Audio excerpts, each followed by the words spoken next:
नमस्ते, मिलिए मेघा रखेचा से।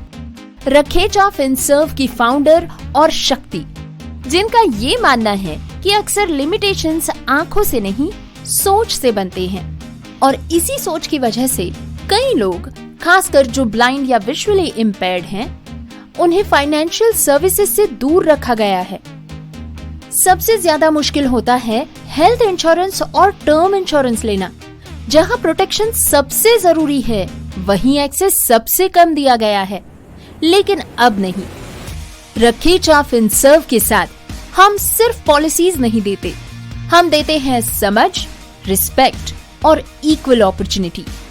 हम इंश्योर करते हैं कि आपको मिले सही health insurance, reliable term insurance और पूरी फाइनेंशियल सिक्योरिटी बिना किसी बायस के, क्योंकि हम मानते हैं आपका हक किसी से कम नहीं। तो इंतजार क्यों? आज ही जुड़िए रखेचा फिनसर्व के साथ। कॉल और WhatsApp on 9711154808 to get insured. याद रहे 9711154808। Rakhecha Finserv, financial planning for everyone without barrier.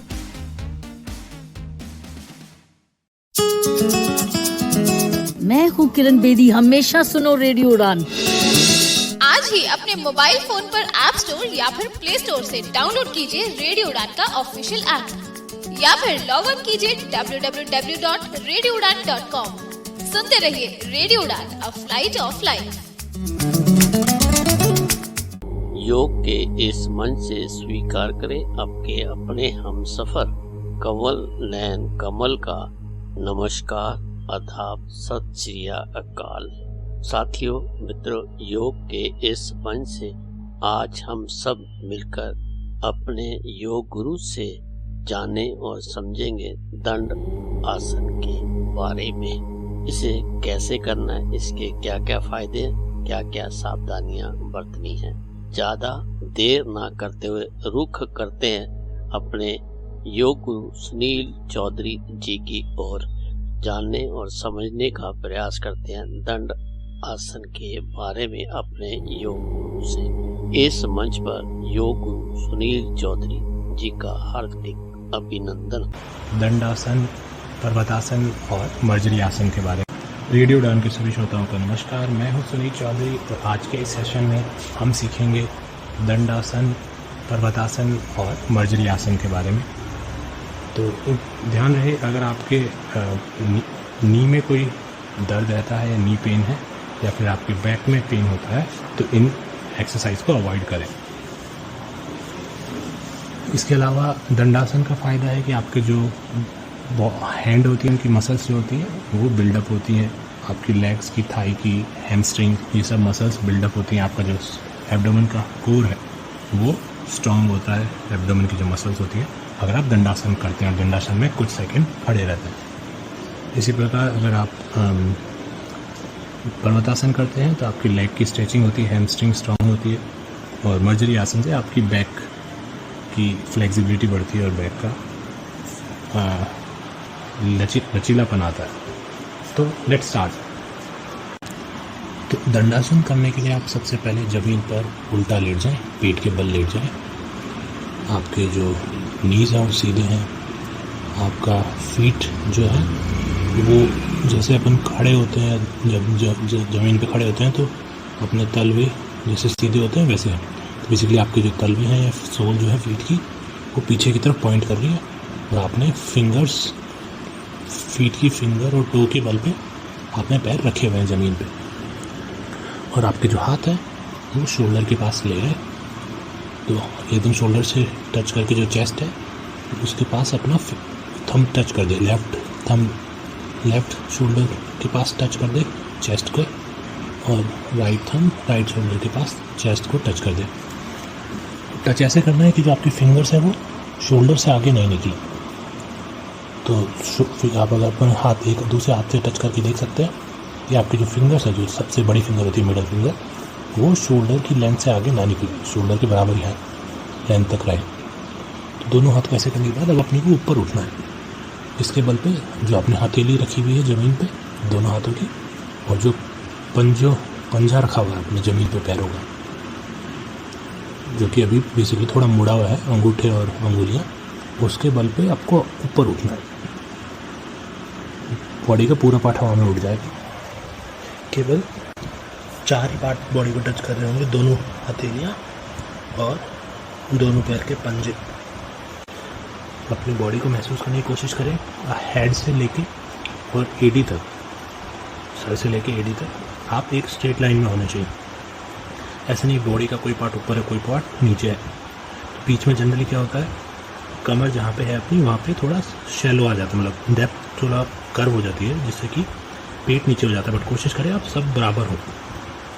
तो इसमें आप 5, 10, 15, 20 सेकंड तक रुक सकते हैं, डिपेंडिंग ऑन कितनी आपकी कैपेसिटी अलाउ करती है बॉडी।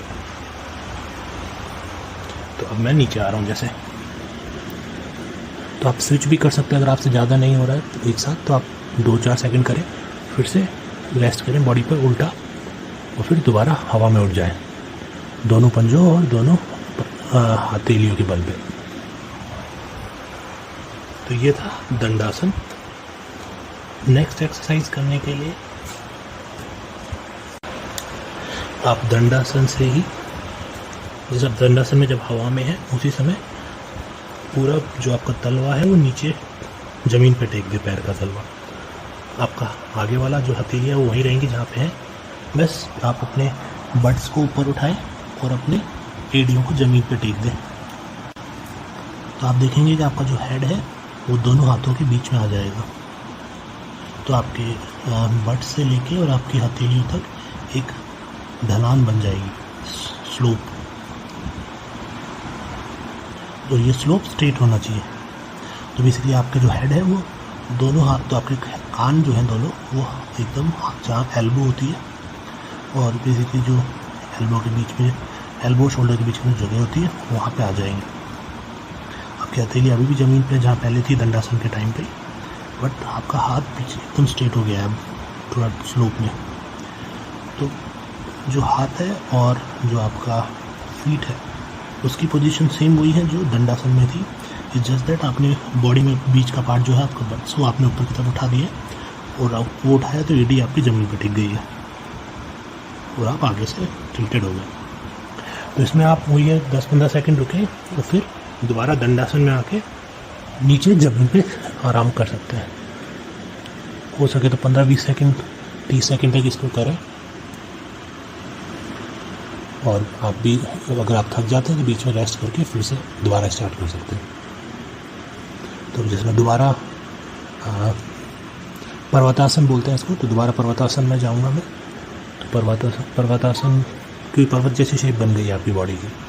जो बॉडी के बीच का पार्ट है वो एकदम चोटी है आपकी, और बाकी ऊपर और आगे और पीछे से आप स्लैंटेड पोजीशन में है। तो फिर से पर्वतासन में जाते हैं, बट पहले दंडासन में जाना है। दंडासन के बाद आपके जो बट्स हैं उनको ऊपर उठा देना है, जिससे कि आपका एक पर्वत टाइप बन जाए। अब क्या करना है, अब नेक्स्ट एक्सरसाइज अब अपन करेंगे मर्जरी आसन, कैट पोज, कि कैट कैसे अंगड़ाई लेती है।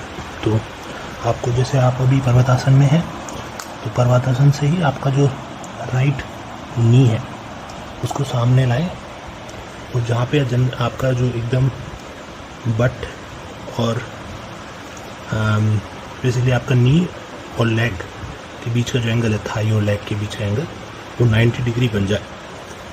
इन अदर वर्ड्स, तो आपके बट्स के एकदम नीचे होना चाहिए आपका नी ज़मीन पे टिका हुआ।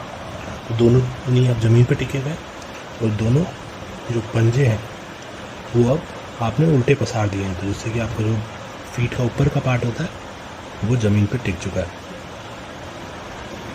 और आपकी हथेलियाँ वैसी हैं जैसे पहले थी, उसी पोजीशन पे है, क्योंकि अपन ने पहले ही अपनी जो पोजीशन थी वो शोल्डर से आगे नहीं जा रही थी। तो आपके हाथ ऐसे होने चाहिए कि वो शोल्डर से आगे ना निकले, आपकी अंगुलियाँ उसी पोजीशन पे रखना है। अब करना ये है कि आपकी जो कमर है उसको आपको ऊपर की तरफ उठाना है। तो आप कमर को थोड़ा मोड़े, आर्क लाएँ कमर में, तो आपका जो हेड है उसको बॉडी की तरफ अंदर की तरफ लाएँ। तो जब आप हेड को अंदर ले जाते हैं तो आप देखेंगे कि आपकी कमर अपने आप ही ऊपर उठ जाती है, बीच में से एक आर्क बन जाता है, कर्व बन जाता है आपकी कमर में, बैक में, और आपका जो हेड है वो ऑलमोस्ट आपका कान जो है वो उसके बराबर आ गए हैं। जो आपके एल्बो और शोल्डर के बीच का जो पार्ट होता है हैंड का, उसके बराबर कान आ गए हैं। थोड़ा सा ही आपका जो हेड, पीछे का हेड है वो निकला हुआ है। तो बेसिकली आप अपने हेड से आप ऐसा समझ सकते हैं कि पीछे की तरफ देख रहे हैं, दोनों पैरों के बीच में से। दोनों पैरों के बीच में जगह होगी थोड़ी सी, क्योंकि अब अगेन आपने बट्स के एकदम सिधाई में थोड़ा नीचे लाए, तो थोड़ा गैप होगा दोनों पैरों के बीच में। तो अभी आपने ऊपर निकाल रखिए कमर को, जितना उसको उतना ऊपर करने की कोशिश करें। आप कोशिश करें कि बीच में से भी आप हवा में उठ रहे हैं, मतलब मूड आर्क कर रहे हैं जितना हो सके। तो आप साथ, और ये सब आप ब्रेथ को रिलीज़ करते वक्त कर रहे हैं। फिर अब अपने को उल्टा पोज करना है, मतलब हेड को बाहर लाना है, ऊपर की तरफ देखना है, और जितना हो सके आपकी जो कमर है उसको नीचे की तरफ डिप करना है। तो पहले तो कमर ऊपर की तरफ आग कर रही थी, अब कमर को नीचे की तरफ आग करवाना। कमर जो है अब खड्डा हो गया कमर में, कहने का मतलब पहले कमर बाहर उभरी हुई थी ऊपर से देखे तो, अब कमर में खड्डा हो गया। तो आपका जो पेट है वो अब और ज़्यादा नीचे आ गया। तो ये आप ब्रीथ इन करते हुए चीज़ करें।